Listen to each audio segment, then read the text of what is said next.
Hello મિત્રો, જય શ્રી કૃષ્ણ. આપ સૌનું સ્વાગત કરું છું મારા ચેનલની અંદર. આજે બી કેનેડાની તરફથી આવેલી એક બહુ મોટી અપડેટ ખાસ વિદ્યાર્થીઓ માટે છે, કારણ કે આ હવેથી તમારે ધ્યાન રાખવું જરૂરી છે. આ અપડેટ તમારી સાથે હું શેર કરીશ, જેની અંદર વિદ્યાર્થીઓને લઈને જે ફંડ રિક્વાયરમેન્ટ છે કેનેડાના બધા ચેન્જ થઈ ગયા છે.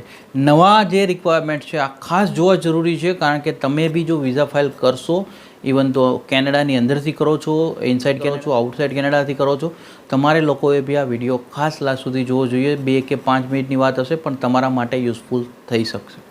એ પહેલાં આગળ વધો એ પહેલાં ચેનલ પર નવા છો સબસ્ક્રાઈબ કરી દેજો, નોટિફિકેશન ઓન રાખજો. ઉપર એક નંબર રિફ્લેક્ટ થઈ રહ્યો છે, વિદ્યાર્થીઓ કાઉન્સેલિંગ માટે ત્યાં અપોઇન્ટમેન્ટ બુક કરી અને મળો, તો તમને વધારે ગાઈડન્સ મળી શકે. હવે તો કે કેનેડાના જે વિઝા પ્રોસેસિંગ જે છે આની અંદર હું તમને એક વિડીયોમાં બી વાત કરી તે મુજબ હજી બી કહી રહ્યો છું. એક ખાસ વસ્તુ કે જે લોકોના વિઝા રિજેક્ટ થાય છે એ લોકો સેમ પીએલ લેટર ઉપર વિઝા નથી મૂકવાના. નવો પીએલ લેટર મંગાવો અને પછી વિઝા એપ્લાય કરો, જેથી કરીને તમારા વિઝા રિજેક્ટ થવાનો જે ચાન્સ છે ઓછો થઈ જશે. કારણ કે એનો એ પીએલ લેટર યુઝ કરશો તો વિઝા રિજેક્શનના પૂરેપૂરા ચાન્સ રહી શકે છે. એટલા માટે અને એની સાથે જ હું તમને કહું કે જે ન્યૂ ફંડ રિક્વાયરમેન્ટ આવી છે કેનેડા ગવર્મેન્ટ તરફથી, જેની અંદર જો એક મેમ્બર છે એપ્લિકેશન વિઝાની જ્યારે કરો ત્યારે 22,895 કેનેડિયન ડોલર શો કરવાના છે. 2 મેમ્બર છે તો 28,502 કેનેડિયન ડોલર તમારે શો કરવાના આવશે. 3 મેમ્બર્સ માટે 35,040 કેનેડિયન ડોલર શો કરવાના છે. 42,543 કેનેડિયન ડોલર શો કરવાના આવે. જો 4 મેમ્બર છે તો 5 મેમ્બર હોય તો 48,522 કેનેડિયન ડોલર શેર કરવાના આવશે, શો કરવાના આવશે.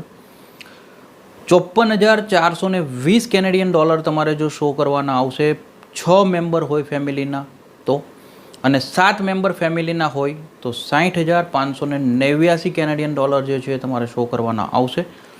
7 કરતાં વધારેની જો વાત હોય તો ઈચ ફેમિલી મેમ્બર જ્યારે બી એડ થાય ત્યારે 6,170 કેનેડિયન ડોલર એડ થતા જશે. એટલે કે 60,000 હોય તો 67,000, પાછો એક ફેમિલી મેમ્બર એડ થાય તો તમારે 75,000, આ રીતે તમારે પ્લસ થતા જશે.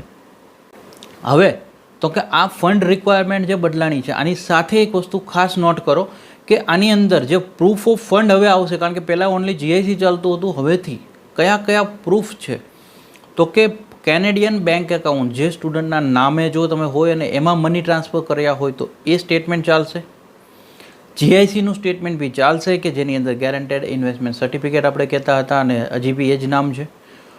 Proof of student education loan બી આની અંદર ચાલે. કોઈ એજ્યુકેશન લોન લઈ રહ્યું છે તો લોન સેન્કશન લેટર, પરંતુ નેશનલાઇઝ બેંક હોય તો એ વધારે સારું.